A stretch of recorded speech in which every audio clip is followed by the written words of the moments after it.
I'm here on the Tennessee-North Carolina state border in order to tell you the history of the Shelton Laurel Massacre, which happened in the Civil War. Now, to understand some of the background, you should have an understanding of the geopolitics of the states at the time. In the 1860s, these regions were very rural and remote. The western part of North Carolina didn't feel that they were represented accurately by the capital and by the coastal cities, and the eastern part of Tennessee likewise felt that they were being used as cogs or as pawns in this war that was being fought for the interests of the upper class and for the planters.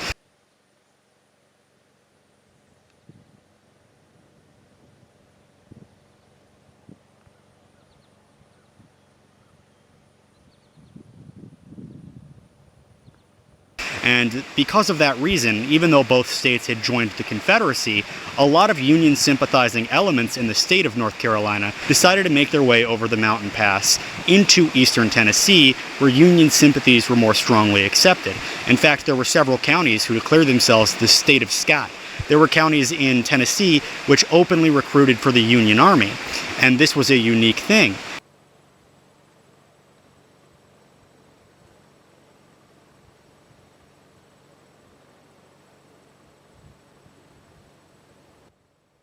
And so what you had along the border in North Carolina were these rural communities which would harbor Union sympathizers and funnel them in a pipeline up over the mountain pass and into Tennessee, where they could be recruited to the Union Army or where they could live as refugees.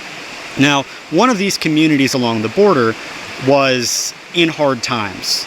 And because this state of North Carolina was the Confederacy, people were not giving the Sheltons, which was a prominent local family in this community, they were not giving them provisions, and they weren't selling them salt. And one day they went to the store and presumably they stole some salt, and 100 Confederates marched into the village and took a number of people hostage. I believe it was 13 people. And they held them in a house for a number of days, and eventually they said that they were going to give them a fair trial, but they murdered them.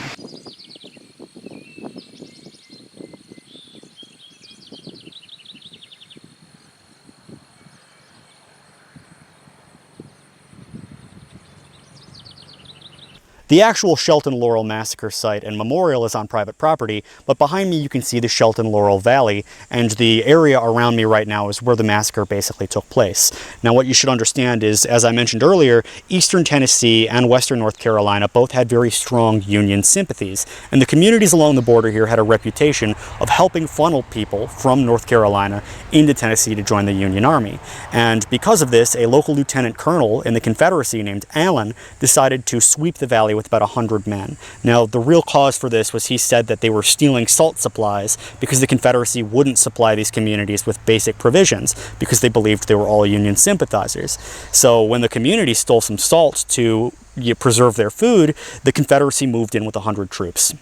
Now, immediately, the community began realizing that the intention of the Confederates was to totally massacre them, and they put up a bit of a fight.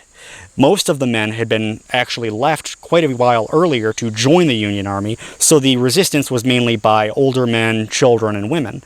And the fire came down from the hills here, and the Union Army decided to hole up in their houses. And what houses they didn't burn down, they moved the rest of the village into the homes. And when one of the commanders lost his children to scarlet fever, he began blaming the Union, thinking that they had poisoned them. So he ramped up torture. He began torturing an 85-year-old woman, demanding to know where her sons were. And she had no real way of knowing this because they just left for the woods once they figured that they were going to be slaughtered en masse. And so he began tying her up to a tree and choking her slowly, and then torturing another relative in the local valley who was, by all accounts, a mentally ill woman. They called her an idiot. And so eventually they rounded up 13 people, aged 13 to 17, mostly children, but also a couple of old men, and they marched them to a cabin.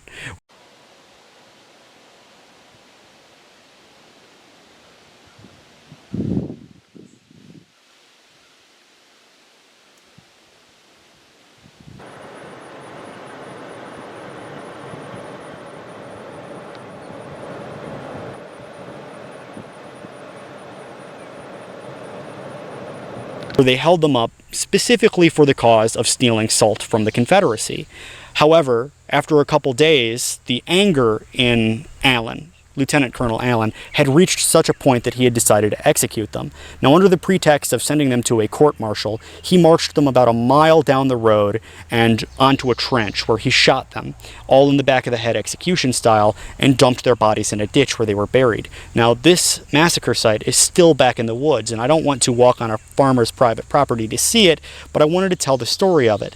And the governor of North Carolina, who himself obviously was Confederate, was incensed by this, and the Union papers were reporting on it, and you had the children who they had quotes from Confederates who had given this to the Union sympathizing members in the Valley, who passed it on to their Union sources and their papers. But you had tragic accounts of children begging for their lives, of men saying, at least give us time to pray. And then the man who executed them, or ordered the execution, Keith, he said, there is no time for praying. And when one of the soldiers hesitated, he said, shoot for God's sake, or we'll shoot you and you'll take their place.